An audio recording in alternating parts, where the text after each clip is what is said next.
दोस्तों इस वक्त की जो सबसे बड़ी खबर आई हुई है वो है कि जो ट्रंप ने $1 लाख की फीस लगा दी है ऑन HB1 वीज़ा।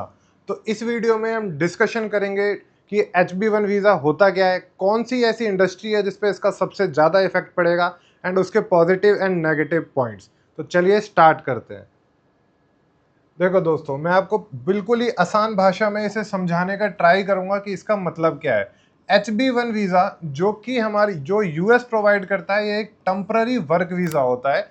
जो यूएस कंपनीज होती हैं, जब वो किसी भी बाहर के देश से, जैसे हम एग्जांपल में अपने को इंडिया को ही लेके चलेंगे, वो किसी भी इंडिया के स्किल्ड वर्कर को जब एक वीज़ा प्रोवाइड करती है तो वो उनको एक वीज़ा का कॉस्ट देना पड़ता था। ठीक है, तो ये स्पेशल ऑक्यूपेशंस के लिए होता था, जैसे कोई भी टेक कंपनी, हेल्थ केयर या कोई भी कंपनी हमारे यहाँ से यूएस की किसी कंपनी को जब भेजती थी तो उनको एक वीज़ा लेना पड़ता था। उस पहले वीज़ा की कॉस्ट कुछ $1000 $2000 होती थी, पर अब वो बढ़ा के एक साथ $1 लाख कर दी गई है।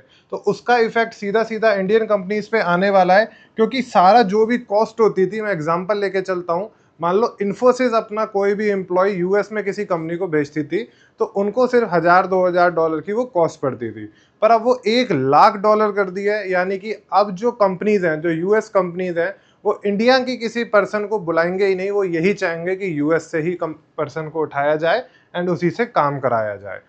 तो इसका अब बहुत ही मेजर इम्पैक्ट जो पड़ने वाला है वो पड़ने वाला है आईटी इंडस्ट्री पे।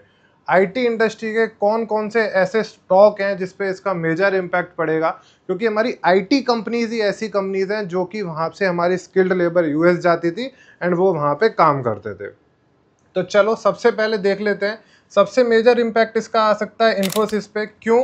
इसका ऑलरेडी आप इन्फोसिस का जो जीडीआर है, जो नेस्डैक में लिस्टेड है, वो 4.5% डाउन है। तो आप ये मान के चलो मंडे को हमारा जो इन्फोसिस है वो इतना डाउन खुल सकता है। उसके बाद इसका सेकंड टीसीएस पे भी बहुत मेजर इम्पैक्ट पड़ेगा, क्योंकि ये वर्कफोर्स ही प्रोवाइड करता है। थर्ड हमारा स्टॉक है विप्रो, फोर्थ है HCL टेक एंड फिफ्थ है टेक महिंद्रा। ये 5 स्टॉक जो है काफ़ी ज़्यादा आप देख सकते हो मंडे को डाउन साइड ओपन होंगे। एंड पूरा आईटी सेक्टर ही जो है वो उम्मीद है कि यहाँ से 3 to 4% डाउन खुलेगा ही खुलेगा। ठीक है, तो ये इन कंपनीज के लिए फिलहाल जो है वो बहुत नेगेटिव न्यूज़ निकल के आई है। अभी से हो रहा है सिर्फ यही निकल के आ रहा है, आगे इसका नेगेटिव पॉजिटिव एस्पेक्ट अगर हम लॉन्ग टर्म में बात करते हैं तो वो कुछ और निकल के आएगा। हो सकता है अभी ये जो $1 लाख की फीस लगाई गई है वो कम भी कर दी जाए, क्योंकि ये जो पैसा है, आखिर में जो चीज़ें महंगी होने वाली है वो अमेरिका में ही होने वाली है। क्योंकि इंडियन काफ़ी ज़्यादा अवेलेबल में जाते थे, मास फोर्स वहाँ पे जाती थी। अब वो अवेलेबल जब नहीं हो पाएगी, वो लोग वहीं से अपने एम्प्लॉयज़ को हायर करेंगे, तो उनकी कॉस्ट उनको काफ़ी ज़्यादा पड़ने वाली है। ठीक है, आई होप आप लोगों को ये चीज़ क्लियर हो गई होगी। अब हम बात करते हैं कि इसके नेगेटिव इम्पैक्ट्स क्या पड़ने वाले हैं। देखो सबसे पहला इम्पैक्ट तो यही पड़ने वाला है, हमारे जो इंडियन एम्प्लॉयज़ थे, जो इंडियन वर्कर थे, जो यूएस में जाते थे, उनके लिए जॉब अपॉर्चुनिटी बहुत बड़ा यहाँ से लॉस है। आईटी कंपनीज, टेक कंपनी, जितने भी आईटी इंजीनियर्स थे वो काफ़ी ज़्यादा यूएस में जाते थे एंड वहाँ पे अब हमारा सबसे ज़्यादा लॉस होने वाला है एम्प्लॉयज़ का। सेकंड में बात करता हूँ, हमारी जो आईटी कंपनीज थी, जो इंडियन आईटी कंपनीज थी, वो जो एम्प्लॉयज़ को भेज देती थी अराउंड $1000 की यूएस फीस पे, यूएस की फीस आती थी अराउंड अराउंड $1000, अब ये कर दी गई है 1 लाख। तो ये 1 लाख अप्रोक्सीमेटली ये मान के चलो कोई नहीं पे करने वाला। 1 लाख अगर आप आज के टाइम का मान के चलते हो तो अराउंड अराउंड 88 लाख रुपीज़ निकल के आते हैं।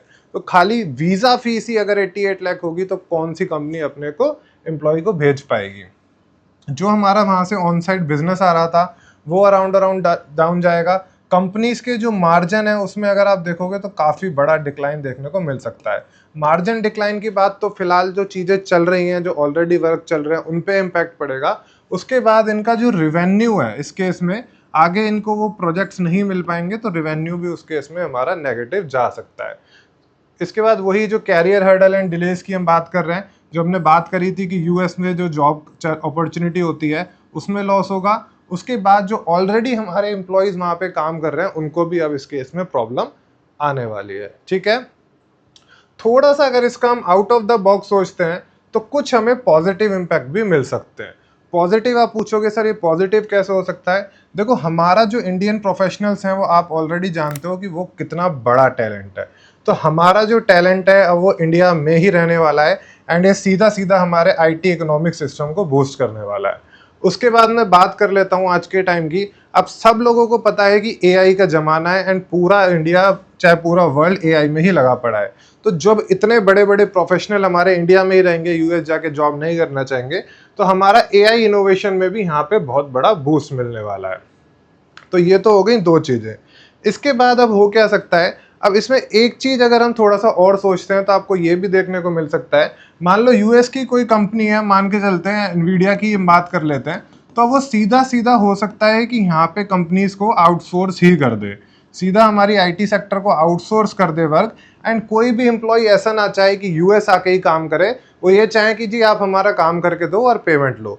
तो अगर हम इस एस्पेक्ट से सोच के चलते हैं तो आप यहाँ पे देखोगे कि स्टॉक में आईटी सेक्टर में हो सकता है लॉन्ग टर्म में बूस्ट आना स्टार्ट हो जाए। तो अभी काफ़ी चीज़ें आ सकती हैं इस चीज़ के ऊपर भी। तो ये ग्लोबल रोल भी मिल सकता है इंडिया को एंड ये सारी चीज़ जब ग्लोबल टेक जॉब हमको मिलेंगी, जब हमको सीधा सीधा आउटसोर्स होगा, तो ये भी हमारी इंडियन इकोनॉमी को, आईटी सिस्टम को बूस्ट करेगा। ये थोड़ा सा हमने आउट ऑफ द बॉक्स सोच के अगर हम चलते हैं तो वो इस केस में हो सकता है। ठीक है, तो आई होप आपको ये सारा चीज़ क्लियर हो गया होगा। आईटी सेक्टर पे फोकस रहेंगे, अगर डाउनफॉल आता है, मेजर इम्पैक्ट आता है, कहाँ पे उसको बाई करना सही रहेगा वो मैं ज़रूर आपको बता दूंगा अपने वीडियोस के थ्रू। तो चैनल को सब्सक्राइब कर लेना जिससे आपको सारी इन्फॉर्मेशन टाइम पे मिलती रहे। और हाँ, वीडियो को लाइक कर देना और कमेंट में लिखना कि हम सब मिलकर सीखेंगे, मिलकर कमाएंगे।